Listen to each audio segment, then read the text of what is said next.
우리 하나님은 살아계신 하나님이신 줄 믿습니다. 살아계신 하나님의 특징은 뭐냐면 응답하시는 분이라는 거예요. 돌이나 나무, 은이나 금으로 만든 우상은 아무리 기도해도 아무리 그 이름을 불러도 응답하지 않는다는 거예요. 그러나 우리 살아계신 하나님은 응답하십니다. 갈멜산에서 850명의 바알과 아세라 선지자들과 단 한 명의 하나님의 선지자 엘리야가 맞붙었어요. 하루 종일 850명이 노래하고 춤추고 제사 드리고 몸이 상할 때까지 그 우상의 이름을 불렀어요. 그러나 어떤 일이 일어났나요? 아무 일도 일어나지 않았습니다.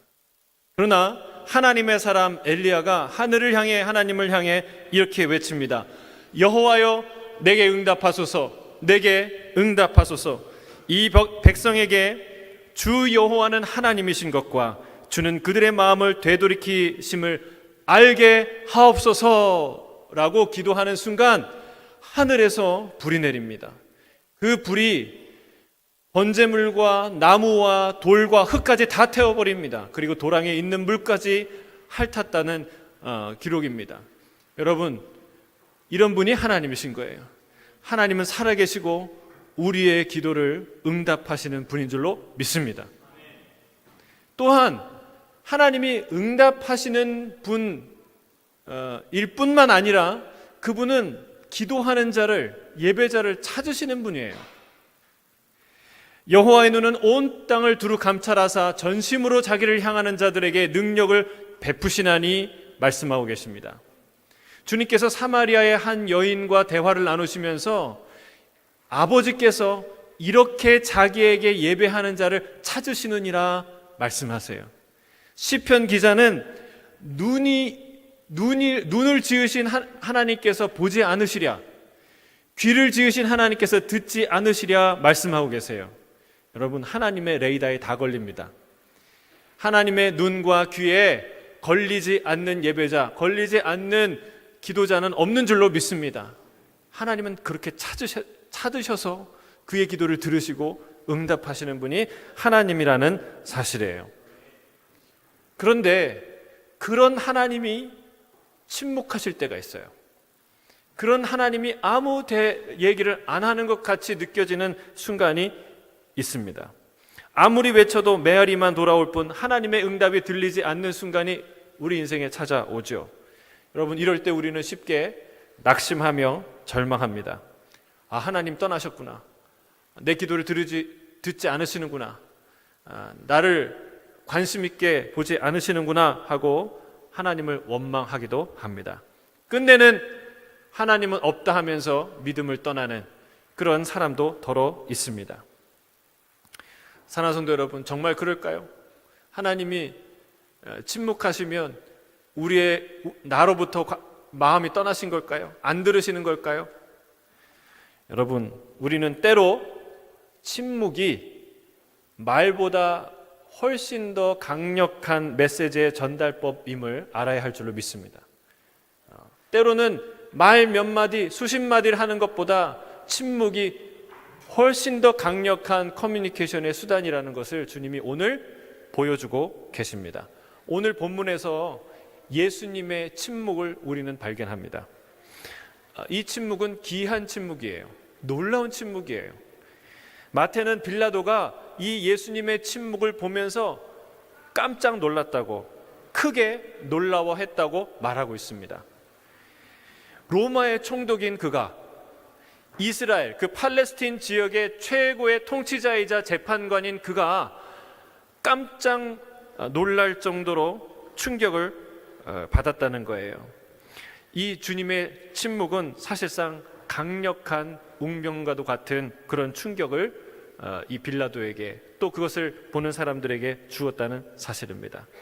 역설적이지만 예수님은 침묵을 통해서 강력한 메시지를 우리에게 던지십니다. 오늘 저와 여러분 모두 이 예수님 속에 드러난 이 십자가의 놀라운 메시지를 깨닫게 되시기를 주의 이름 축복합니다. 오늘 본문 31절, 오늘 본문 11절부터 14절입니다. 11절부터 14절 같이 읽겠습니다. 시작. 예수께서 총독 앞에 섰음에 총독이 물어 이르되 내가 유대인의 왕이냐? 예수께서 대답하시되 내 말이 옳도다 하시고 대제사장들과 장로들에게 고발을 당하되 아무 대답도 아니하시는지라. 이에 빌라도가 이르되 그들이 너를 쳐서 얼마나 많은 것으로 증언하는지 듣지 못하느냐 하되 한마디도 대답하지 아니하시니 총독이 크게 놀라워하더라. 결정적인 주도권을 잡았다고 대제사장과 서기관들이 생각했어요. 그리고 그 주도권을 놓치지 않기 위해 매섭게 몰아칩니다. 하룻밤 사이에 2번이나 자체 신문을 합니다. 첫 번째는 대제사장 안나스의 집에서, 두 번째는 가야바의 집에서 신문을 합니다. 그들은 즉시 편법적인 공회를 열어서 예수를 신성모독의 죄로 사형에 해당한다라는 판결을 내리고 맙니다. 그런데 이거는요, 어디까지나 유대인 자치회의 결정이에요. 당시는 로마가 정치적으로 군사적으로 통제하고 있는 로마의 나라였기 때문에 로마의 허락 없이 누군가를 사형을 내리거나 처벌할 수 있는 권리를 자신이 없었던 것이죠. 그래서 이들은 예수를 끌고 로마 총독부로 갑니다. 빌라도 앞에서 세우고 이 사람을 처단해달라고 요구합니다. 그들은 처음부터 빌라도를 강력하게 몰아세웠어요. 그들은 시간이 없기 때문에 그렇습니다. 오늘 이제 해가 떴는데 이 해가 지면 바로 안식일이 시작되고, 그리고 그 안식일은 6월절 절기 7일 동안 지키는 축제로 시작되기 때문에 예수를 죽일 수 있는 절호의 기회가 없는 거예요. 다시 예수의 추종자들이 어떤 세력을 형성해서 어떻게 반격해 나올지 모르기 때문에 이 기회를 놓치면 안 되는 것이죠. 예수님께서 총독 앞에 서십니다. 총독이 예수님께 묻습니다. 내가 유대인의 왕이냐? 예수님께서 대답하십니다. 내 말이 옳도다. 이어서 대제사장과 서기관들의 하수인들, 그들과 그 하수인들이 여러 가지 말로 예수님을 고발합니다. 여러 가지 증언으로 예수님이 사형당해 마땅한 사람임을 이야기하죠. 아마도 어떤 얘기를 했을까요?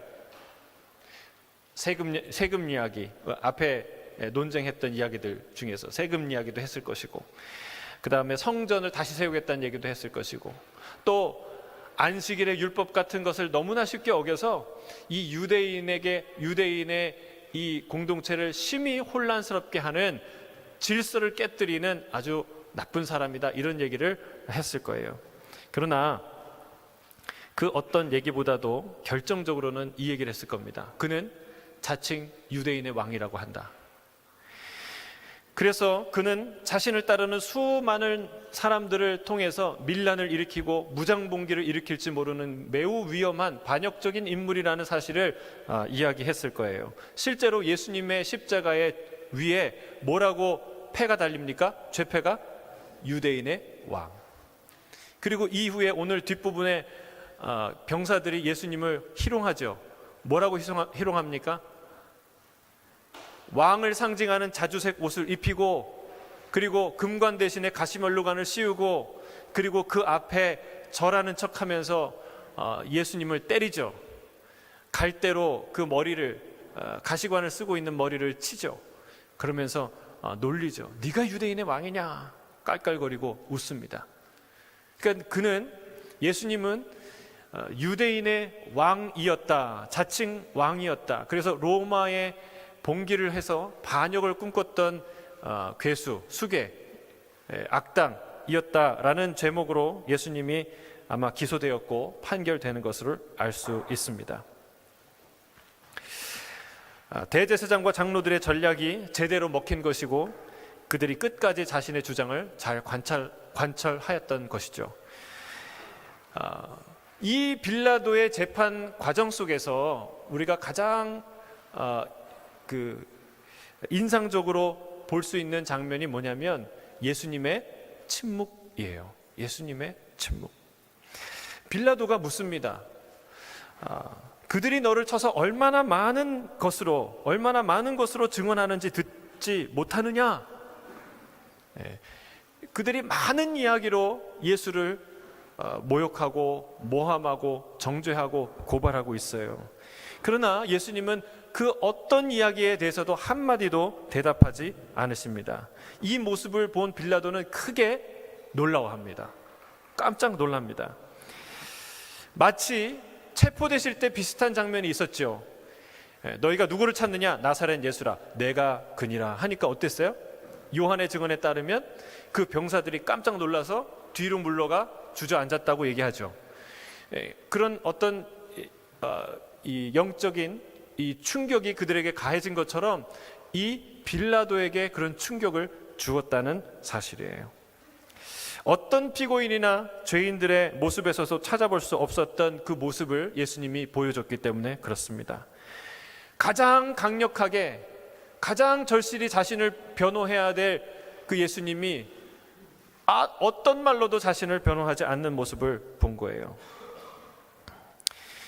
그런데 그 얼굴을 보니까, 가만 보니까 범죄자의 얼굴이 아닌 것이죠. 그렇다고 자포자기한 얼굴도 아닙니다.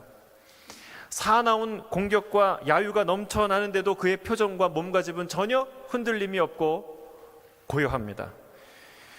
평온하게까지 합니다. 억울함과 분노로 가득한 피고인이나 죄수의 모습은 전혀 그에게 찾아볼 수 없었습니다. 절망으로 슬픈 표정을 짓는 그런 사람이 아니었습니다. 비아냥대는 조롱의 눈빛도 가지지 않았습니다. 그는 아무 말도 하지 않고 있었지만 어떤 피고인보다 강력한 메시지를 보내고 있었어요. 여러분, 우리는 주님께서 무엇에 대해서 침묵하고 계셨는지를 질문하면, 생각하면 무엇에 대해 말씀하고 계시는지를 우리가 깨달을 수 있습니다. 주님은 뭐에 대해서 침묵하고 있나요? 한 세 가지를 우리가 살펴볼 텐데, 첫 번째는요, 저들의 죄, 대제사장과 장로들의 무리, 이스라엘 백성의 죄에 대해서 침묵하고 계십니다. 그들의 반역과 그들의 불법에 대해서 침묵하고 계십니다. 스스로 공격권을 포기한다는 거예요. 법정에서는요, 공방이 있어야 돼요. 공격도 해야 되고 방어도 해야 돼요. 그러나 주님은 스스로 공격권을 포기하십니다. 우리는 이미 사두개인과 바리새인들의 논쟁을 통해서 예수님이 그 어떤 신학적인 또 정치적인 어떤 주제를 가지고도 예수님과 논쟁할 대상이 없다는 것을 우리가 보았습니다. 말로는 예수님을 함정에 빠뜨릴 사람이 세상에 없는 것이죠. 또한 7번이나 이 바리새인들의 이 위선, 거짓을, 화를 선포하시죠. 여러분, 지성과 영성, 진실함과 용기, 그리고 명철과 이 권위에 있어서 예수님을 따라올 사람은 아무도 없었어요. 그 어떤 것으로도 주님은 밀리지 않았고 모자람이 없으신 분이었죠. 그런 예수님이 유구무원이에요. 우리 학생들 유구무원이라는 말 아세요? 유구무원. 입은 있는데 말이 없는 거. 입은 있는데 말이 없는 거. 할 수 있는 얘기와 할 이야기들이 너무나 많은데 예수님은 아무 얘기도 하지 않고 계시다는 사실이에요. 사실은요, 이 예수님의 침묵은 여기서 시작된 게 아니라 체포 직후에 안나스와 가야바의 집에서부터 주님은 아무런 말씀도 하지 않으셨어요. 심지어 저들이 너무나 많은 거짓된 말로 서로 증언한다고 하는데 앞뒤가 안 맞고 A와 B가 안 맞고 서로 안 맞으니까 증거로 채택할 수 없는 그런 민망한 증언들을 할 때조차도 예수님이 그 거짓에 대해서 아무 말도 하지 않으셨어요. 여러분, 마치 도수장에, 도축장에 끌려가는 양처럼, 순한 양처럼 예수님은 그 자리에 서 계셨어요. 이 장면을 벌써 수백 년 전에 한 예언자가 너무나 선명하게 마치 현장을 중계하듯이 예언한 분이 있는데 그분이 이사야예요. 이사야가 이렇게 예언하고 있습니다. 이사야 53장 7절 8절 우리 같이 읽어볼까요? 시작.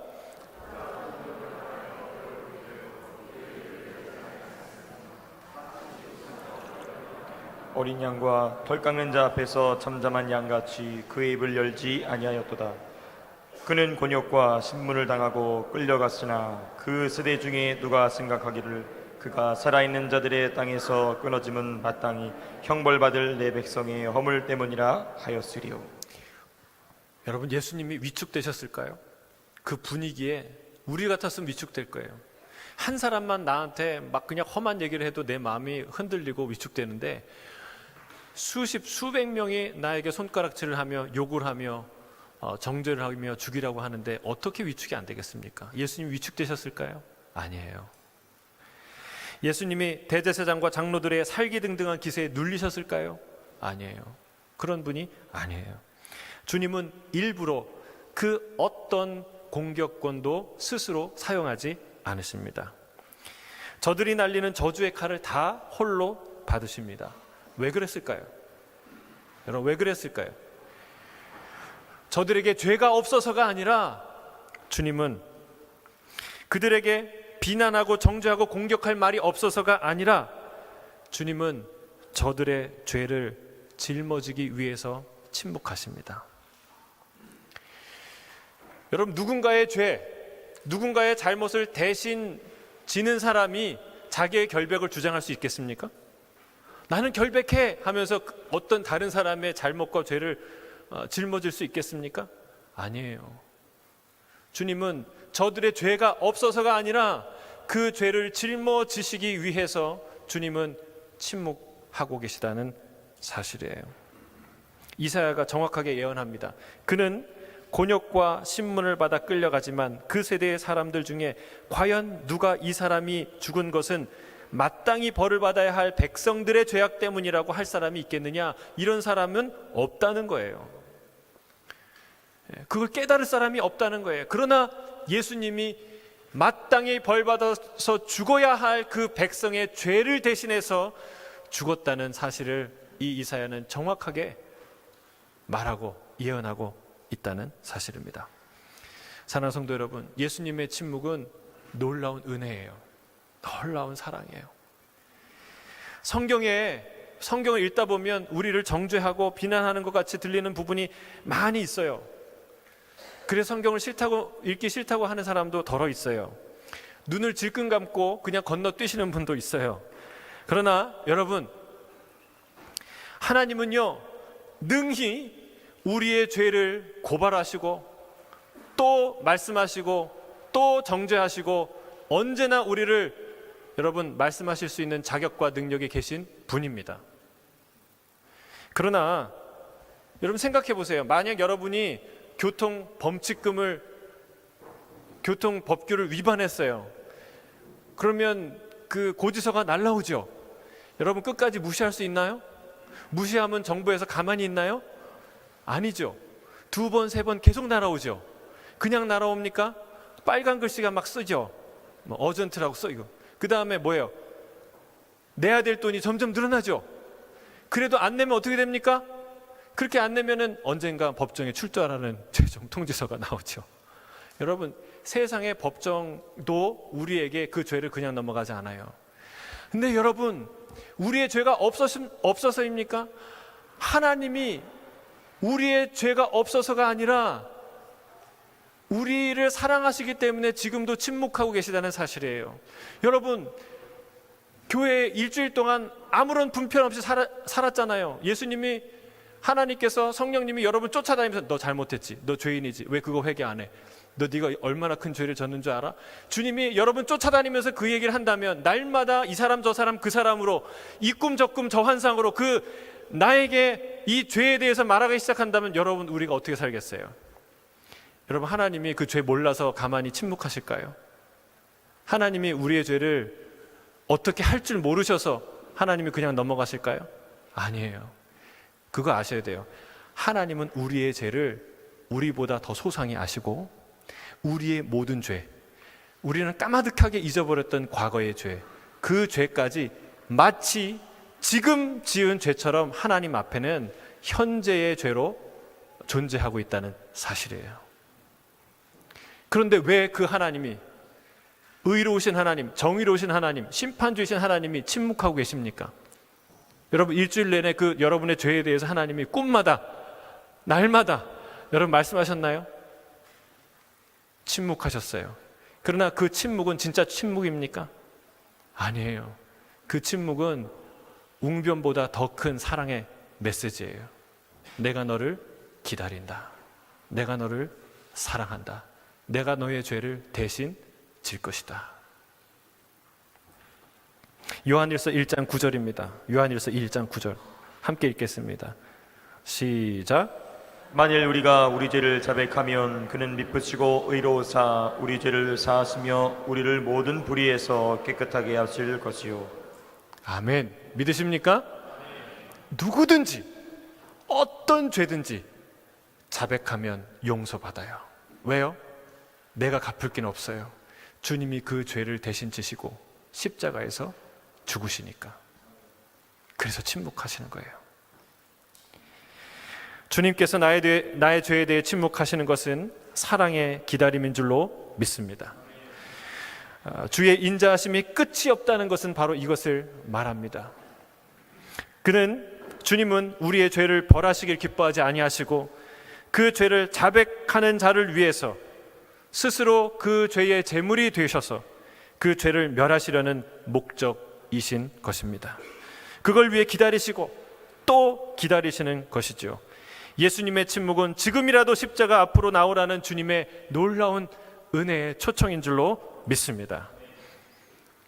그래서 제가 오늘 좋은 얘기 할 때 다 회개하고 주님 앞에 오시기를 주의 이름으로 축복합니다. 우리가 죄가 없어서 하나님 아무 말씀 안 하는 게 아니세요. 이 시간에도 우리를 향해 사랑의 초청을 하고 계시다는 거예요. 나는 널 벌하기 원하지 않고 용서하기 원한다. 그런 사랑의 목소리를 예수님의 이 침묵 속에서 듣게 되기를 주의 이름으로 축복합니다. 두 번째, 주님은 무엇에 대해서 침묵하셨나요? 자신의 결백에 대해서 침묵하셨어요. 첫 번째는 공격권을 포기하셨다면 두 번째는 방어권을 포기하셨어요.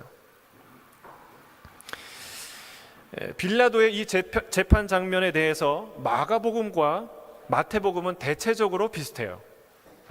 기록이 보면. 그러나 누가복음과 요한복음은 조금 더 자세하고 다른 관점에서 쓰여 있는 것을 볼 수 있습니다. 특히 누가복음은 빌라도가요 예수님의 무죄 석방하기 위해서 3번이나 노력했다는 이야기가 나옵니다.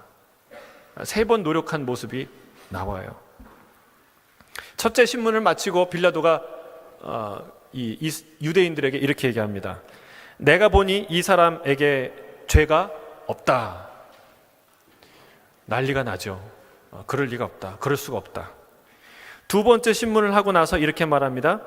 보라, 그가 행한 일에는 죽일 일이 없느니라. 그러므로 때려서 놓겠노라. 더 난리를 치죠. 그래서 세 번째 신문을 하고 빌라도가 마지막으로 이렇게 얘기합니다. 이 사람이 무슨 악한 일을 행하였느냐? 나는 그에게서 죽일 죄를 찾지 못하였으니 때려서 놓으리라. 3번이나 빌라도가 예수님을 놓으려고 했어요. 매우 정치적인 인물이었던 빌라도가 보기에도 예수님은 그렇게 위협적인 존재가 아니고 그리고 악한 인물이 아님이 분명했던 것이죠. 그런 예수님이 아무런 말도 하지 아니하시고 그 어떤 자기 방어도 하지 않고 계셨다는 사실이에요. 빌라도는 정말 예수님을 놓으려고 애를 쓴 것 같아요. 왜냐하면 3번이나 방면을 하려고 무죄를 선언하려고 했을 뿐만이 아니라 그 사이사이에도요 첫 번째 신문을 끝내고 나서 이 사람이 나사렛 예수라는 걸 알고 누구한테 보내냐면 나사렛 지방의 분봉왕인 헤롯에게 보냅니다. 그래서 어떻게 좀 해결하라고 여기서 피하고 싶은 거죠. 그래서 다시 컴백했어요.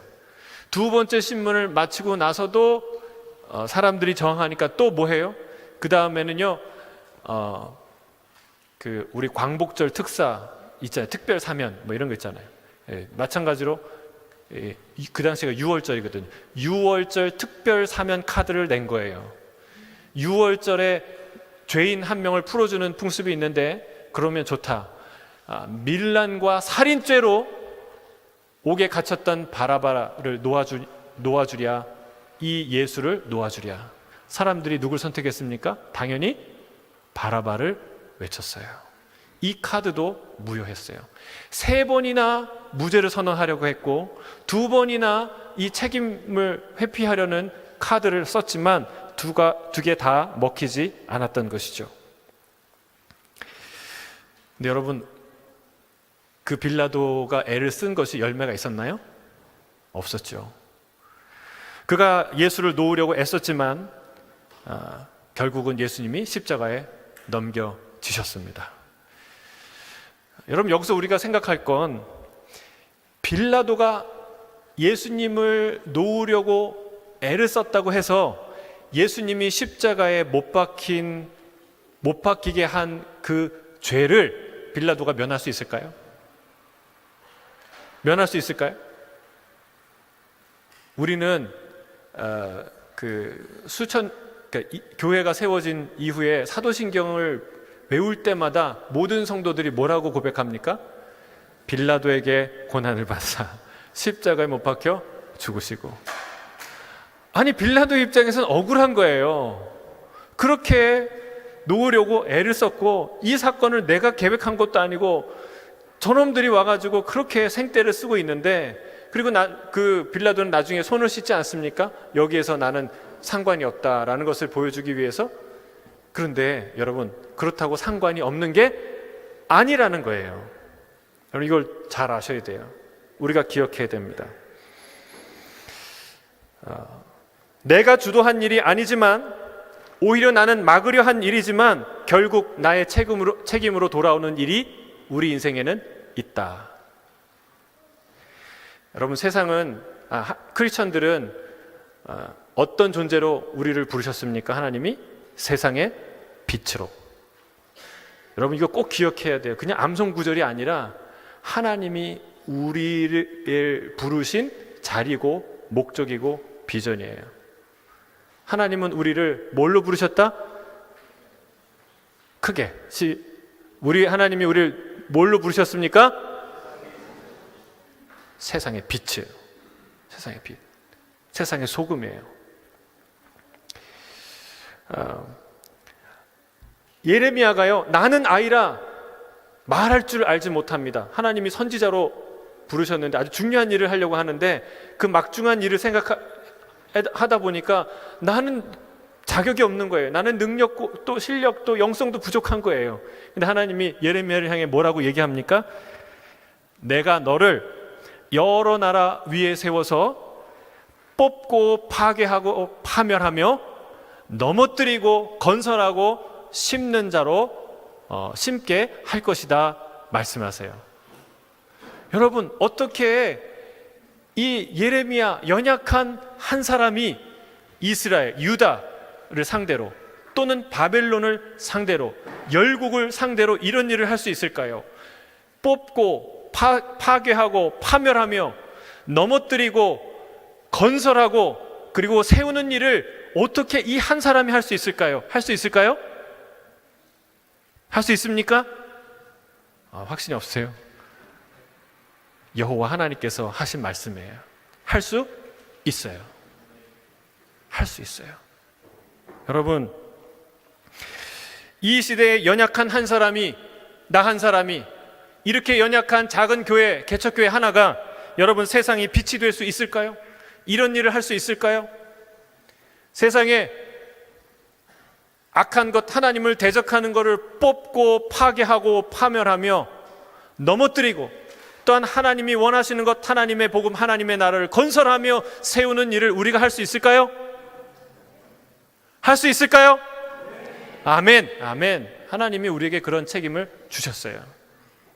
우리가 안 하면 그냥 안 하는 게 아니라, 여러분, 이 빌라도처럼 자기가 한 일은 아니지만 자기에게 돌아오는 책임처럼, 여러분, 우리가 이 시대에 해야 될 책임이 있어요.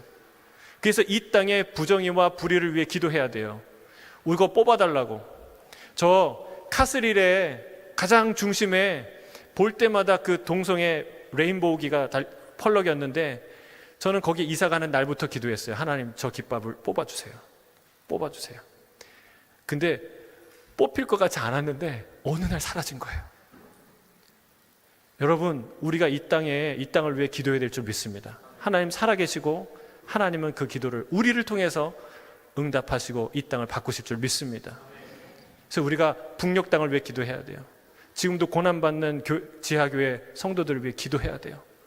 여러분, 그들의 안전과 생명과 복음을 위해서 우리가 함께 기도해야 될 줄로 믿습니다.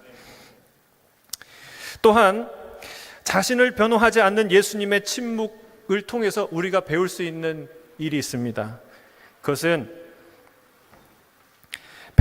빌라도가요 3번이나 놓으려고 했고 2번이나 책임을 벗어나려는 카드를 사용했는데 왜 그렇게 했을까요? 여러분, 그것은 예수님의 침묵이 이 빌라도의 양심의 눈을 뜨게 한 거예요. 예수님의 침묵이 빌라도의 양심의 문을 두드린 거예요. 부당하고 난폭하고 고집스럽기 그지없는 저 고발인들의 태도와는 너무나 반대되는 그 예수님의 고요한 침묵을 보면서 빌라도의 양심이 깨어난 것이죠. 이 사람은 죽일 만한 죄를 진 사람이 아닌 게 확실하구나. 이 사람은 죄가 없는 사람이 분명하다 하구나. 이런 사람이 그냥 죽도록 내버려둬서는 안 되겠다. 그의 양심이 그의 심장을, 그의 영혼을 두드렸던 것이죠. 근데 우리가 안타깝게도 빌라도의 양심은 살아있었지만 결국은 예수님이 십자가에 못 박히게 하는 그 결정을 취소하거나 막지는 못했다는 사실을 우리는 알아야 합니다. 문제는 무엇일까요? 문제는 양심이 우리의 문제를, 내 영혼과 내 육체와 내 인생, 이 세상의 문제를 해결할 수 없다는 거예요. 양심은 양심일 뿐이에요. 거울은 양심은 하나의 내 영혼의 거울일 뿐이죠. 여러분, 거울을 이렇게 집에서 볼 때마다 날마다 나오는 배를 보죠. 그렇죠? 거울을 통해서. 저만 그러나요? 이렇게 해서. 여러분, 점점 넓어지는 그 평수를 보면서 그걸 보는 것과 그것 때문에 먹을 거를 절제하는 것은 같은 일일까요? 별개의 문제일까요? 제 경험상으로 말씀드립니다. 전혀 별개의 문제예요. 내가 그런 도전을 받는 것과 그런 나를 보는 것과 정말 다이어트를 하고 먹을 거를 절제하고 운동을 하고 애써서 운동하는 것은 다른 문제라는 것을 우리가 경험적으로 알 수 있죠. 양심의 거울을 통해서 우리를 들여다보고 우리를 깨닫는 문제와 내 자신의 영혼의 문제를 회개하고 바꾸고 변화되는 문제는 같은 문제가 아니라는 거예요. 같은 선상에 있지 않다라는 사실입니다. 양심은 하나님의 놀라운 선물인 거 맞습니다. 이 양심 때문에 도덕과 윤리가 존재해요. 이 양심이 있기 때문에 우리는 인종과 지역과 문화와 교육 수준과 상관없이 거짓말은 나쁘다라는 걸 알게 돼요. 양심이 마비된 사람은 그걸 잘 몰라요. 근데 양심이 있는 사람은 알게 돼요. 이 양심 때문에 살인죄, 목숨을 앗아간 이 살인죄는 극악한 죄라는 사실을 우리가 모두 알게 되죠. 이 양심 때문에 양심이 없다면 그 어떤 도덕이나 윤리의 규범이 존재할 수 없는 것이죠.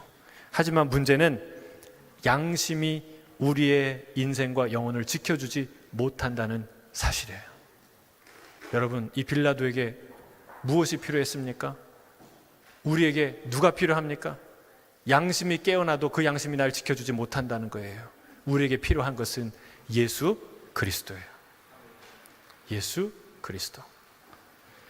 주님이 우리의 인생을 고치는 줄로 믿습니다. 주님이 내 영혼과 인생의 주인이 될 때 비로소, 주님이 나의 존재를 통치하실 때 비로소 우리 안에 있는 죄악은 떠나가고 우리에 있는 무질서가 바로잡히고 하나님의 형상이 회복되는 놀라운 변화가, 그런 생명이 우리에게 임하게 될 줄 믿습니다. 우리의 양심이 나를 변화시키는 것이 아니라 내 안에 계시는 성령님께서 나를 바꾸십니다. 내 안에 말씀으로 임하신 주님께서 나를 날마다 변화시키고 성숙시키는 줄로 믿습니다. 우리에게 필요한 것은 예수 그리스도예요. 자, 세 번째, 예수님은 무엇에 대해서 침묵하십니까? 자신의 진짜 정체에 대해서 침묵하고 계십니다. 물론 예수님이 자신이 하나님의 아들이라는 걸 밝히죠. 그 밝히는 것을 통해서 신석모독이라는 죄가 확정됩니다. 그런데 가만히 이 과정을 살펴보세요. 예수님께서 신문 받으시는 모든 과정에 굉장히 수동적으로 대답하는 것을 볼 수 있어요. 내가 하나님의 아들이냐라고 물었을 때 그렇다, 이 정도 얘기하세요. 아주 짧게. 더 말씀하지 않습니다. 여러분, 우리는요, 경험적으로 이런 방식의 변론이 얼마나 위험한 변론인가를 잘 압니다. 왜요? 팩트가 중요한 게 아니라 그 팩트가 조금만 다르게 가공이 돼도, 조금만 다른 정보와 함께 섞여도요, 전혀 다른 것을 말하는 사실로 둔갑하는 것을 우리가 너무나 많이 경험하기 때문에 그렇습니다. 주님은 자신이 하나님의 아들임을 사람들에게 마치 그냥 공지만 하듯이, 알려두기만 하듯이 선포하십니다.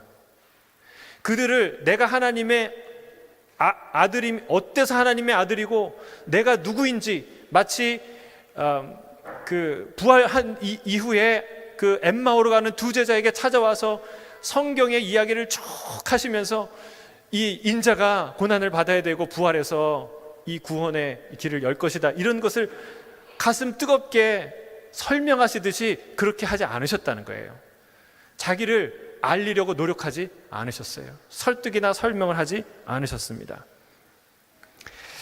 요한복음을 보면 빌라도와 이 나눈 이야기를 조금 더 소상하게 우리가 들을 수 있어요. 빌라도가 이렇게 묻습니다. 내가 유대인의 왕이냐? 예수님이 대답하세요.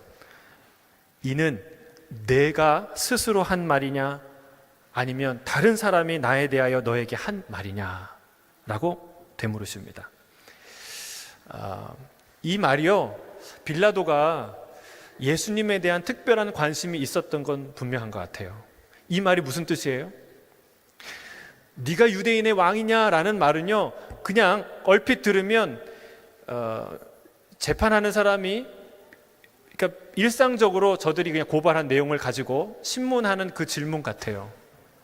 그러나 당신이 유대인의 왕입니까? 메시아입니까? 라는 질문은 진짜 유대인의 왕을 찾는, 마치 동방박사들처럼, 제자들처럼 그런 진짜 메시아를 찾는 자들도 던지는 질문이기 때문에 그렇습니다. 만약에 빌라도의 마음에 그런 마음이 조금도 없었다면 예수님이 이런 질문하지 않으셨을 거예요. 빌라도가 진짜 이 예수에 대한 궁금한 마음이 있었던 거예요. 그런데 빌라도가 들킨 것처럼 깜짝 놀라면서 뭐라고 얘기합니까? 내가 유대인이냐? 마치 내가 유대인도 아닌데 유대인들이 기다리는 메시아에 대해서 내가 왜 궁금해하느냐라고 이제 화들짝 놀라는 거죠. 그가 다시 묻습니다. 내 나라 사람과 대제사장들이 너를 내게 넘겼으니 내가 무엇을 하였느냐? 예수님이 대답하세요. 내 나라는 이 세상에 속한 것이 아니다. 만일 내 나라가 이 세상에 속한 것이었다면 내 종들이 싸워서 나로 유대인들의 손에 넘겨지지 않게 하였으리라. 이제 내 나라는 여기에 속한 것이 아니니라. 그 말을 듣고 빌라도가 묻습니다. 그렇다면 네가 왕이란 말이 아니냐? 예수님이 대답하십니다. 내가 말한 것 같이 그렇다. 나는 진리를 증언하려고 태어났으며 진리를 증언하려고 이 세상에 왔다. 누구든지 진리에 속한 자는 내 음성을 듣느니라. 여러분, 대화가 여기까지 가고요, 마지막에 빌라도가 한 가지 질문합니다. 뭐라고 질문하는지 아세요? 진리가 무엇이냐? 그리고 대화가 끊겨요. 아니, 예수님이 침묵을 유지하세요. 여러분,